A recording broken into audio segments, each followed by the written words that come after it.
There's often a few surprises for people buying a home in the state of Oregon that have bought homes in other states in the past. Our contract is a little bit different. The process is going to be a little bit different as well. In this video, I'm going to break down some of those differences so when you go to buy a home, you're going to be ready.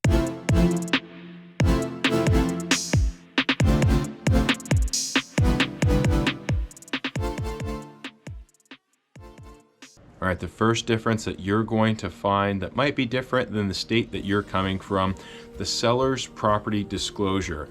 Most of the time, you're going to find the seller's property disclosure is only presented to you post-accepted offer. In a lot of other states, the seller's property disclosure is given to any prospective buyer by the listing agent to the buyer's agent. That way you can have a better idea of what the condition of the home is like. If you're not familiar with seller's property disclosure, is a form that discloses the known defects and condition of the home. So things like water, sewage, insulation, dwelling structure, things like has the roof ever leaked? The title, do you have permission to sell this home? Seller's property disclosure is going to have all kinds of questions like this that the seller is going to answer as honestly and to the best of their ability as they can. And you're typically not going to see that until your offer gets accepted.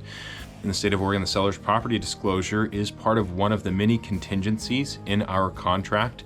You can revoke your offer at any time before closing, before you've received the seller's property disclosure, no questions asked, and receive your earnest money deposit back. Once you've received the seller's property disclosure, you have 5 business days to review.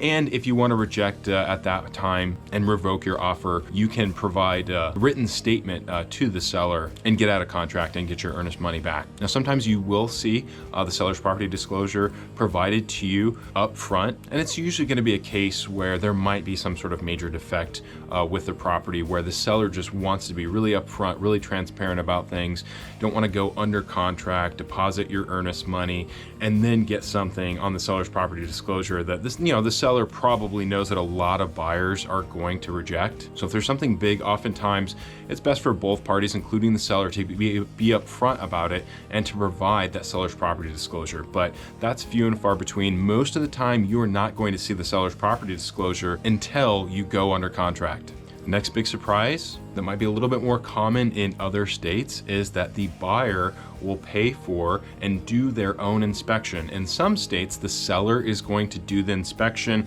They're going to have an inspection report to provide to any prospective buyers, kind of like the seller's property disclosure situation, providing that information up front before you go under contract. In the state of Oregon, it's rare that you're going to get an inspection before you go under contract.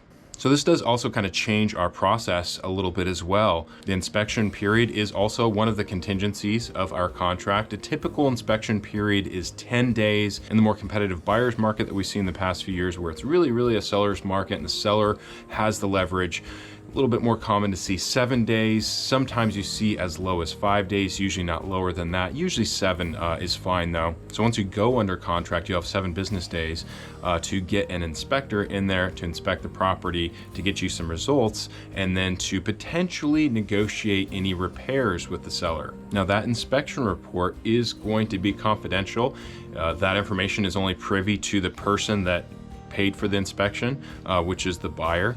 So you very well will not be sharing any of that information with the seller. If you do request some repairs, the seller can take your word for it. They can ask to see part of the inspection, or they can ask to see the whole inspection. There's a question on the seller's property disclosure, that last thing I just mentioned, that asks if there has been an inspection on the home in the past 3 years. And if a seller has an inspection report, whether they did it or somebody else did it, if it's provided to them, they're going to be obligated to answer yes to that question. And then when that answer is yes, when you get the seller's property disclosure, your agent, you the buyer, you can then dig in from there and ask for any additional information. Now, typically a seller is not going to want to have an inspection so that they sort of have some plausible deniability about anything that might be wrong with the home.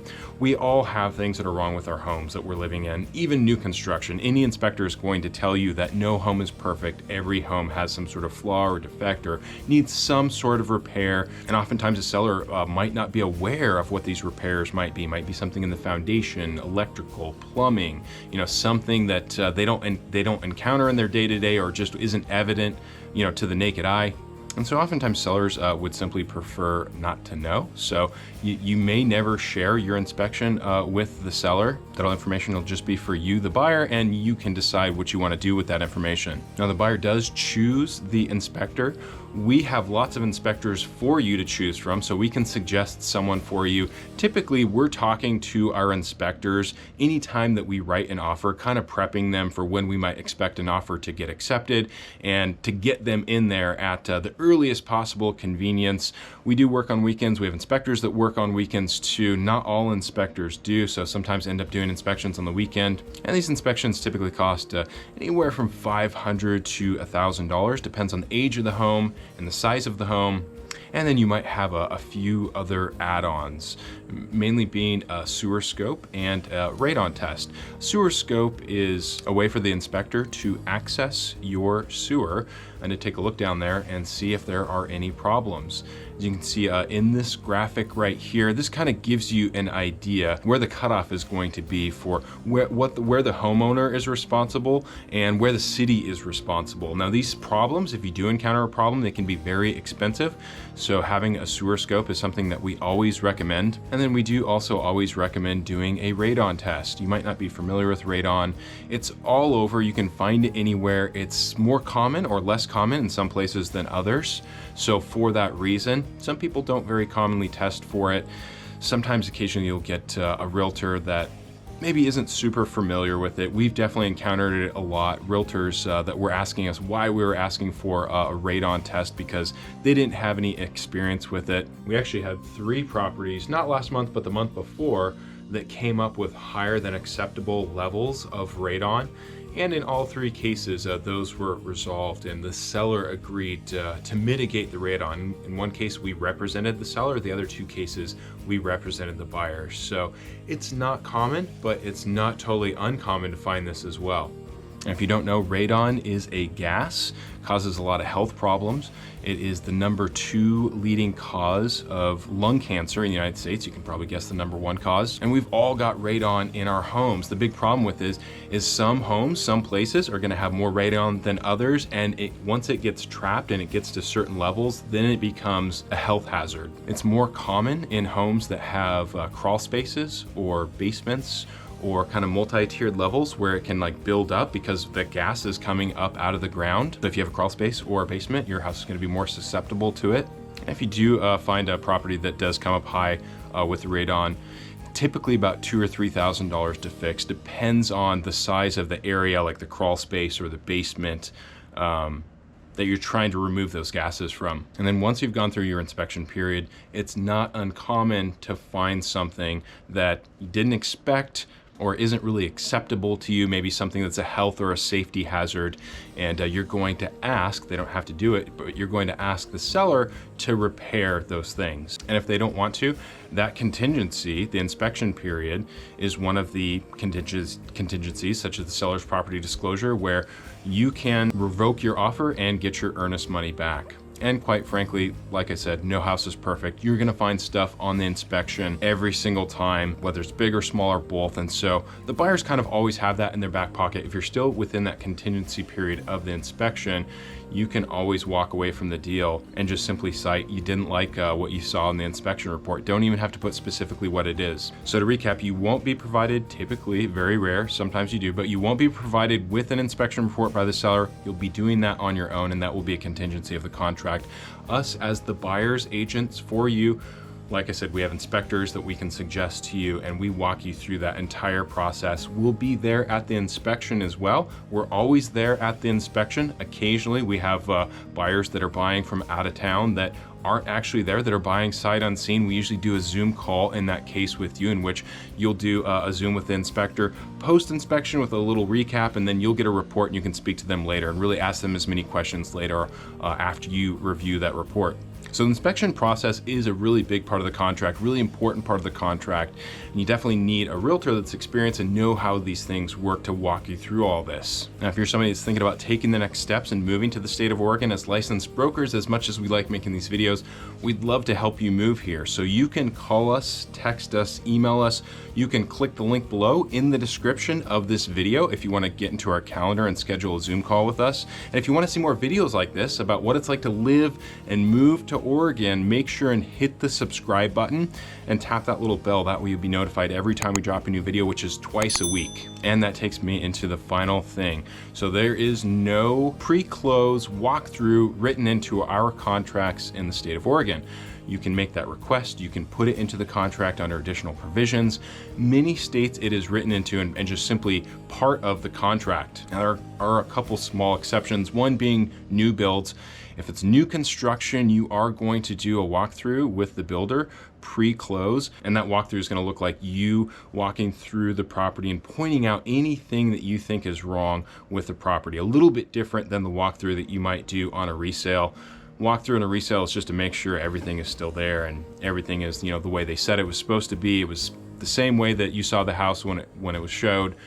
A walkthrough on a new construction is to kind of nitpick and point out any little thing that you see is wrong with the house. The builder should be good about doing this as well because they're experienced doing this. They should be able to notice and point out more things than you do. It's not just you walking through to point things out. They should be pointing things out as well because you do get a 1-year porch-to-porch warranty, bumper-to-bumper, porch-to-porch warranty with new builds. So the builder always wants to make sure they're going to have to fix that stuff anyway. So there's usually going to be pretty thorough doing that walkthrough pre-close to do any repairs that you spot. Now, the other exception would be repairs post-inspection. If you do have an inspection and you negotiate some repairs, it is written into the contract that you can come and view those repairs within 2 days of that happening. With the exception of those two things, there is no walkthrough in the contract. You have to write it in if you want to write it in. Now, should you write it in, the conventional wisdom on this is yes. Ideally, you would always do a walkthrough pre-close. A more nuanced answer would be, it kind of depends. In this seller's market, this red hot seller's market that we've had over the last couple of years, it wasn't something that you would see. It wasn't as common. Why? Well, the more contingencies, the more requests that the buyer puts in their offer, the less appealing it is to the sellers. And as we know, buyers have been competing with a lot of other offers recently. So if you're writing an offer and you're going up against 3, 4, 5, 10 other different offers, you really want to make the offer as competitive as possible. So you do things like not having a walkthrough, reducing the amount of time in the inspection. You can waive an inspection. We would never suggest that you do so, and it's really not required to win an offer.